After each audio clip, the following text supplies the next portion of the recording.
Дамы и господа, это наконец-то свершилось. Полноценное обновление 1.20.2 стало доступно, и каждый желающий может скачать и начать игру. Но, к сожалению, не все так просто, как бы нам хотелось. Некоторые самые важные и классные фишки почему-то не были добавлены в полноценную версию. Обзор будет очень интересным, поэтому присаживайтесь поудобней, берите чаек, ставьте лайки, подписывайтесь, а мы погнали! Начнем, наверное, с самых приятных вещей – звуки. Спустя практически 14 лет губки наконец-то обзавелись своими собственными уникальными звуками. Но не только обычные губки получили свои звуки, но еще и мокрые. Для начала предлагаю послушать, какие были звуки до этого снапшота.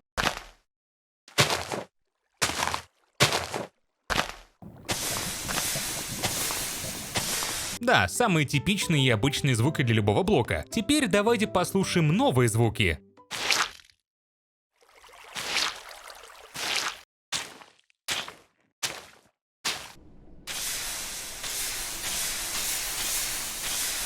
Мне очень нравится звук, когда губка впитывает воду, а также звук просто мокрой губки. Затем нам обновили распределение алмазной руды. Теперь она встречается намного чаще в глубиносланцевых слоях Земли. Им изменили равномерное распределение от высоты минус 64 по Y до минус 4. Размер такой залежи может достигать до 8 блоков, и есть шанс в 50%, что он сгенерируется даже при контакте с воздухом. То есть обнаружить алмазы станет чуточку легче. Не знаю, насколько для вас это будет положительной новостью, но теперь цветок Хоруса не будет обеспечивать поддержку висящих или стоящих блоков. К примеру, раньше у нас была возможность прикрепить к нему факел или вывеску, теперь такой возможности нет. Вот следующая фишка — это просто нечто невероятно удобное. Дело в том, что разработчики добавили историю команд. Последние 50 команд, которые вы отправили в чат, будут держаться в памяти игры и перезаписывать все предыдущие. Это касается только команд, а обычные сообщения будут удаляться после выхода из сервера или мира. Сохранение этих сообщений идет в рамках одной игровой сессии. Самый главный плюс — это возможность использовать эти команды в разных мирах. То есть, использовав команду в одном мире,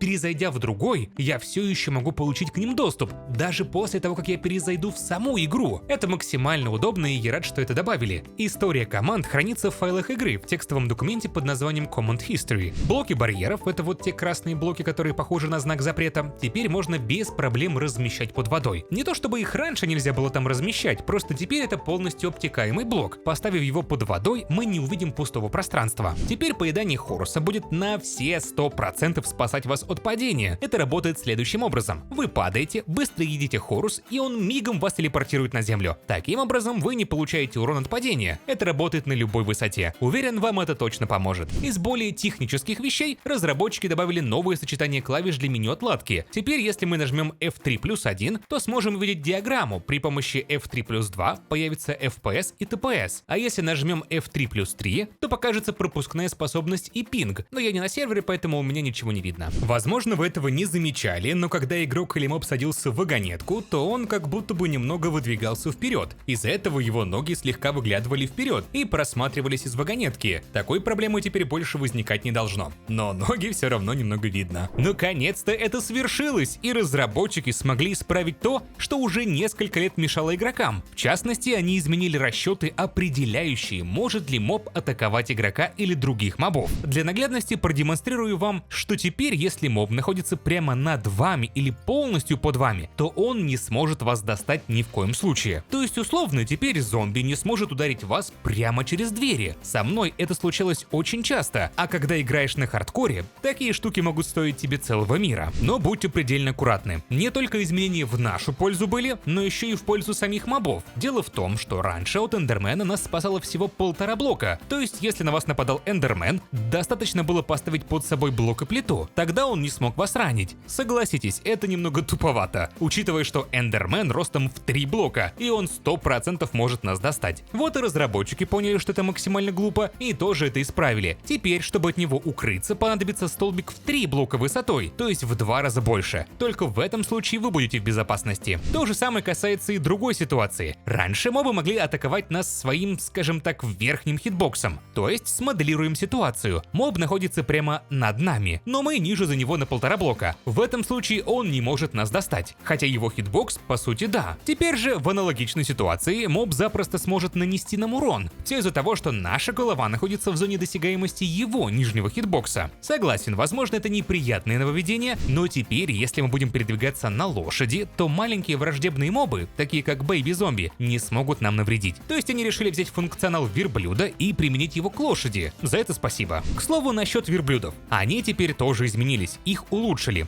Да, согласен, они и раньше защищали нас от высоких мобов, но теперь они могут защищать нас даже от эндерменов. Как вам такое? Даже больше скажу, от зоглинов и хоглинов тоже. Хотя я даже не представляю, для чего вам понадобится путешествовать по Незеру на верблюде. И под конец изменения получения урона от мобов, наконец-то, спустя 4 года разорители не смогут нападать на нас через стену в несколько блоков. Целых 4 года понадобилось для того, чтобы исправить эту ошибку. Конечно, лучше поздно, чем никогда, но это лежало прямо на поверхности. Совсем недавно разработчики полностью внедрили новую фишку под названием Quick Play. Она позволяет моментально заходить в миры и на сервера прямо из лаунчера. Чтобы получить такую возможность, достаточно перейти в настройки лаунчера, а затем в самом низу в разделе «Экспериментальные функции» включить Quick Play. После этого выберите нужную версию игры, перейдите в свой мир, а после закрытия в правом верхнем углу у вас появится иконка. Вот и все. Теперь каждый раз, нажимая на нее, вы будете быстро попадать в нужный мир. Это очень удобно. Нажав на 3 точки с правой стороны, у вас появится возможность выбора: прикрепить мир, чтобы он никуда не делся, был всегда на месте, а также включить или выключить первую букву в названии вашего мира. Можете даже выбрать иконку. Как я уже говорил, очень удобно. Пользуйтесь. Разработчики усовершенствовали, если так можно выразиться, систему жалоб. Теперь у всех игроков появилась возможность пожаловаться не только на поведение, но еще и на скин, а также никнейм игрока. За это даже можно получить бан. Давайте разбираться. Если ваш скин не будет соответствовать стандартам сообщества Майнкрафта, вам придется его изменить. В описании я ставлю ссылку на эти стандарты, почитайте, чтобы случайно не попасть под раздачу. Давайте чуток поподробней. Если кто-то пожаловался на ваш скин и его забанили, то этот скин тут же будет убран из вашей учетной записи. При запуске игры вы будете проинформированы об этом. Это очень полезно. Спасибо! После этого ваш скин автоматически будет сброшен до скина по умолчанию. Как вы помните, в прошлом году там появилась куча новых скинов.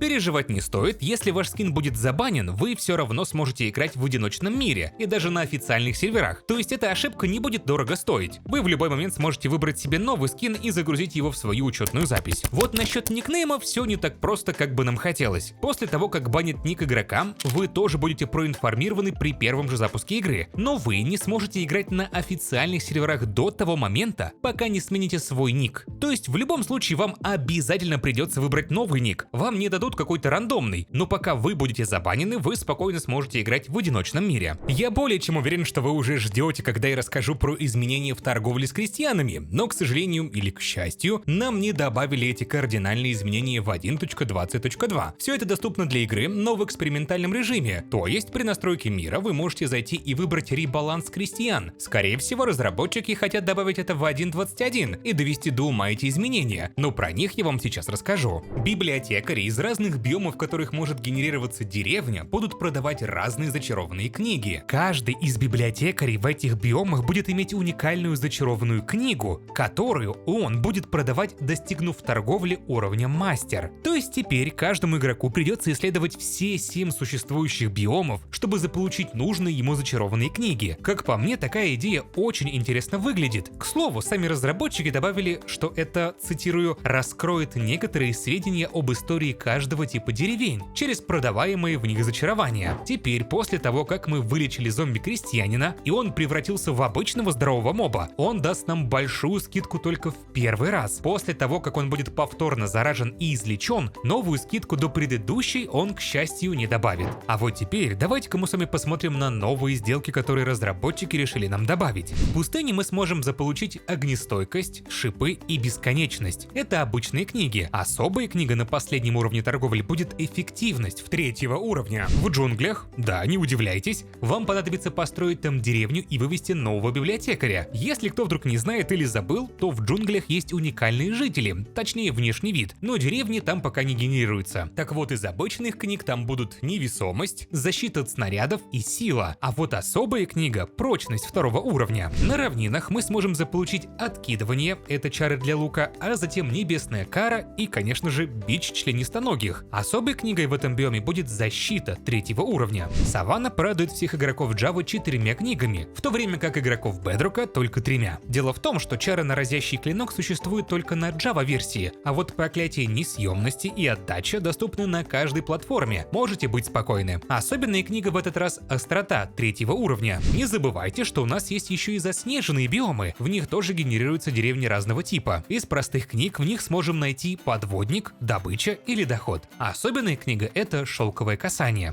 Болото. Да, точно так же, как и с биомом джунглей, в этом не может появиться деревня, но для нее предусмотрены особые жители, так что опять придется построить деревню. Здесь мы сможем найти подводную ходьбу, подводное дыхание и проклятие утраты, а особая книга — это подчинка. Последний биом — это тайга. В ней из простых книг будет защита от взрывов, заговор огня и воспламенения. А вот особая книга — это удача, только вот 2-го уровня. Теперь странствующий торговец будет не только продавать разные вещи, но еще и покупать у вас некоторые блоки и предметы. Покупать он может бутылку воды, ведро с водой, ведро с молоком, маринованный паучий глаз, печеный картофель и сноп сена. Если честно, я до сих пор не совсем понимаю, почему они выбрали именно эти предметы. Плюс ко всему, у него еще появились новые сделки. Теперь он может продавать целых 8 блоков любой древесины, всего за 1 изумруд. Железную кирку, между прочим, зачарованную. Цена варьируется от 6 до 20 изумрудов. И, наконец-то, зелье невидимости за 5 изумрудов. Вот за эти новые сделки жму руку разработчикам. Это действительно полезные вещи. Это еще не все, ведь все остальные сделки у странствующего торговца тоже были изменены. Цены упали, а количество товара за эту цену было увеличено. Как бы произошла дефляция. Разработчики изменили еще 2 крестьян — картографа и бронника. Картограф начал продавать сразу целых 7 новых карт. Эта система очень похожа на ту, которую они добавили библиотекарям. В целом это 7 новых карт разных деревень и структур. Равнинная деревня, саванная деревня, храм в джунглях, пустынная деревня,